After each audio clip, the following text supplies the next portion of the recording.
State board का 9th standard का practice set 5.2 का लीनियर इक्वेशन का जो भी सेकंड प्रॉब्लम है, the denominator of the fraction is 1 less than twice of the numerator. इसको हम कैसे लिखेंगे? लेट द, हम न्यूमरेटर बोला है, फ्रैक्शन फॉर्म में बोला है वो, तो हमारा द न्यूमरेटर जो लिखेंगे, लेट द न्यूमरेटर, न्यूमरेटर मतलब समझ आना कि ऊपर के इसको न्यूमरेटर बोलते, नीचे के इसको डिनोमिनेटर बोलते, तो इसको फ्रैक्शन में ऑफ द फ्रैक्शन फॉर्म में लिखना है। तो ये होगा भी, तो न्यूमरेटर को हमने x माने और डिनोमिनेटर को हमने y मान लिए। अब इसकी रिक्वायर्ड फ्रैक्शन कंडीशन क्या होगी? इसकी फ्रैक्शन कंडीशन होगी x अपॉन वाई, ये याद में रखना। अब हमारा पहली कंडीशन क्या है? फर्स्ट कंडीशन में हमने क्या बोले हैं?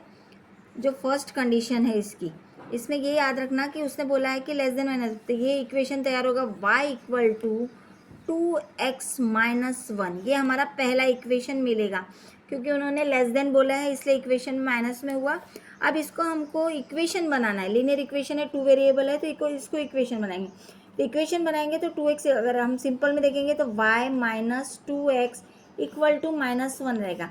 लेकिन x का वेरिएबल पहले आता है, y का वेरिएबल बाद में आता है, तो इसको पहले लाएंगे। तो minus 2x plus y equal to minus 1, ये है। अब सामने माइनस है तो इसलिए हमको कैसे इसको माइनस को हटाना है, तो पूरी साइन चेंज करना पड़ेगी। तो माइनस की साइन चेंज होने के लिए क्या होगा? अगर यहाँ की साइन चेंज करें तो पूरे इक्वेशन की sign 2x minus y equal to 1, ये हमारा पहला इक्वेशन हमको मिल जाता है। जब पहला इक्वेशन मिल गया तो अब सेकंड इक्वेशन हमको चाहिए, तो सेकंड कंडीशन में क्या होगा? सेकंड कंडीशन हमारी क्या होगी कि अब हम, उसने एडेड बोला है, क्या क्वेश्चन में बोला है?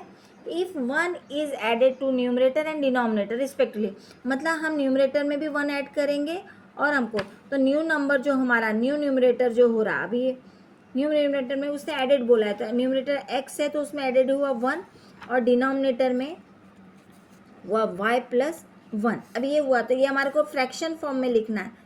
फ्रैक्शन में हम इसको लिखेंगे तो क्या हो जाएगा? x plus 1 upon y plus 1। अब फ्रैक्शन क्या बोला है? 3:5 बोला है, तो क्या आएगा? 3/5।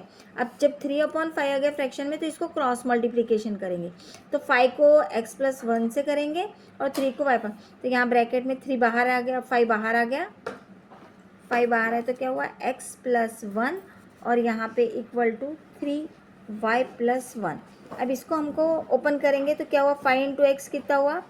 5x plus 5 equal to 3y plus 3, multiply करने से हुआ। अब हमको इसको वैल्यू को बराबर और हमको इसको यहाँ पे लाना है, 5x minus 3y equal to 3, ये 5 इधर गया तो माइनस 5 हुआ, तो यहाँ पे कितना हुआ? 5x इक्वेशन आया तो हमारा क्या हुआ? 5x minus 3y equal to minus 2, ये हमारा सेकंड इक्वेशन आ गया।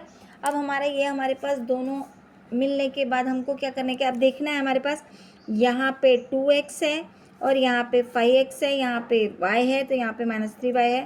तो अब इक्वेशन को जब तक एक भी वैल्यू फाइंड आउट नहीं करेगी, तो अब इसको हमको मल्टीप्लाई करो या कुछ भी करो, दोनों की जब तक हम बराबर नहीं करेंगे। तो अब अगर यहाँ पे 5 है और हमको इसको 5 नहीं कर सकते ना, 2x को हम 5 नहीं कर सकते, तो इसलिए फिर क्या करेंगे? हम y को हम मल्टीप्लाई करेंगे तो हमारा ये 3y मिल जाएगा। तो पहले वाले को हम क्या लिखेंगे?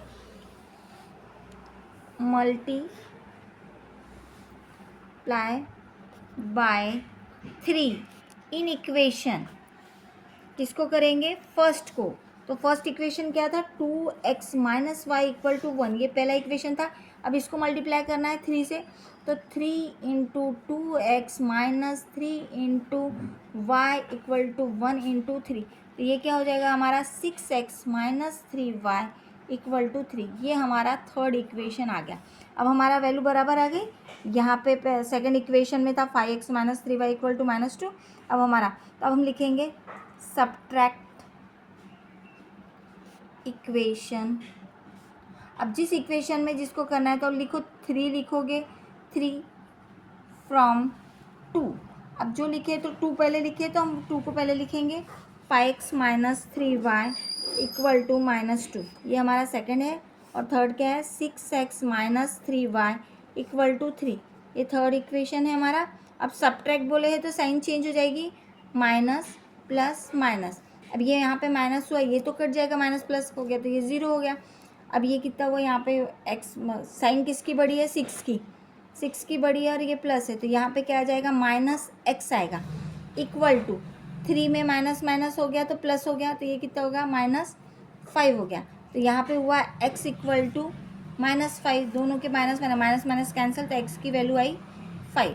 अब सेम इसका दूसरा पता, put the value of x in equation, किसी भी इक्वेशन में करो। तो फर्स्ट इक्वेशन क्या था हमारा, 2x minus y equal to 1, ये फर्स्ट इक्वेशन था, इसमें x की वैल्यू पुट करो, 2 into 5 minus y equal to 1।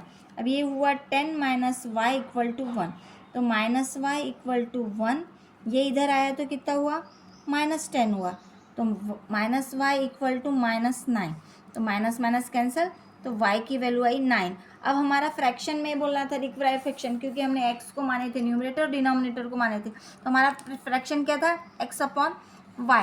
तो हमारा x की वैल्यू कितनी है 5 और y की वैल्यू है 9, ये आंसर राइट है।